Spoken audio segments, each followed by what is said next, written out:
95% मकबूलियत हासिल करने, मुल्क के माशी और सिक्योरिटी मसाइल के मौसर हल और देरपा पॉलिसीज को तय करने और वतन अजीज को एक नई समत पर डालने के बाद आर्मी चीफ तकरीबन अपने ओहदे का हल्फ उठाने के 1 बरस बाद पहली बार दौरे अमरीका पर हैं। इससे कबल वतन अजीज के जितने भी आर्मी चीफ्स आए उन्होंने सुपर पावर होने के नाते दौरे अमरीका को पहली तरजीह दी, लेकिन जनरल आसिम मुनीर वो वाहिद आर्मी चीफ हैं जिन्होंने पहले मुल्क की बिगड़े हुए मामलात को किसी हद तक बेहतर किया है और इसके बाद ही वो दौरे अमरीका पर रवाना हुए हैं, जहां वो आला फौजी और दीगर सरकारी हुक्काम से मुलाकातें करेंगे। ये दौरा मुल्क की हवाले से 3 अहम पॉइंट्स के गिर्द घूमता है और इन तीनों नुकात को बड़ा अहम समझा जा रहा है। पहला ये कि मुल्क में इस वक्त गैर कानूनी अफगान महाजरीन के मुतालिक पाकिस्तान का वाज़े और दो टोक मौक़िफ़ है। दूसरा, मुल्क में होने वाले इलेक्शंस और फिर तीसरा, फ़लस्तीन और कश्मीर के मामलात भी हैं।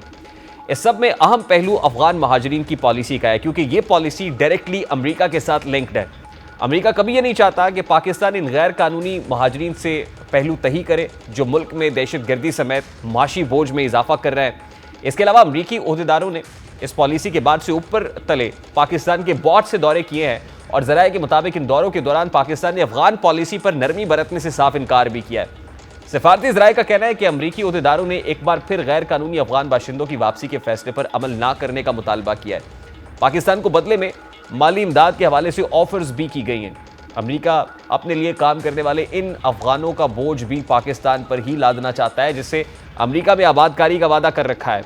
अमरीका ने 25,000, बरतानिया और दीगर नेटो ममालिक ने भी 3 लाख के करीब अफगानों की आबादकारी का वादा कर रखा है और अमरीका चाहता है कि मुख्तलिफ बहानों से इन 25,000 अफराद को भी पाकिस्तान अपने हाई पनाह दे और नेटो ममालिक ने जिन अफगानों को ले जाने का वादा किया उन्हें भी पाकिस्तान में ही रखने का मुतालबा किया गया है। अब ज़राए का कहना है कि मुलाकातों में अमरीकी ओहदेदारों की तवज्जो बार बार पाकिस्तान की दाखिली सिक्योरिटी पर भी दिलाई गई, लेकिन अमरीकी ओहदेदार मुसलसल अपने मुतरा रहे हैं और पाकिस्तान की जानिब से भी इस हवाले से टॉम स्वेस्ट और दीगर अमरीकी ओहदेदारों के सामने शवाहिद भी रख दिए गए हैं। एक तरफ अमरीकी प्रेशर है, दूसरी तरफ हमारी नेशनल पॉलिसी है। अब देखना यह है कि वो काम जो मुशर्रफ दौर में भी इनिशिएट किया गया लेकिन उसको पाया तकमील तक नहीं पहुँचाया जा सका, अब जो मिलिट्री इस्टेब्लिशमेंट है और नेशनली जो एक पॉलिसी है इस पर हम कितनी मौसर अंदाज में कारबंद रहते हैं और अल्टीमेटली इलीगल इमिग्रेंट से जान छुड़ा लेते हैं। भारतीय सुप्रीम कोर्ट भी मोदी की खुशनुदी हासिल करने के लिए आलमी कवानीन अक़वाम मुत्तहिदा की करारदादों को बालाए ताक रखने पर मजबूर हो चुकी है। आज भारतीय सुप्रीम कोर्ट ने मकबूजा जम्मू कश्मीर की खुसूसी आईनी हैसियत से मुताल्लिक आर्टिकल 370 की मनसूखी और उसे मरकज के ज़ेरे इंतजाम इलाकों में तकसीम करने के 5 अगस्त 2019 के मुतनाज़ फैसले को चैलेंज करने वाली दरखास्तों को ही मुस्तरद कर दिया और इलेक्शन कमीशन को हुक्म दिया है कि वो सितंबर 2024 तक मकबूजा जम्मू कश्मीर में इंतखाबात भी करा डाले। दरखास्त गुजारों ने मकबूजा जम्मू कश्मीर की खुसूसी हैसियत के मंसूबे चैलेंज किया था।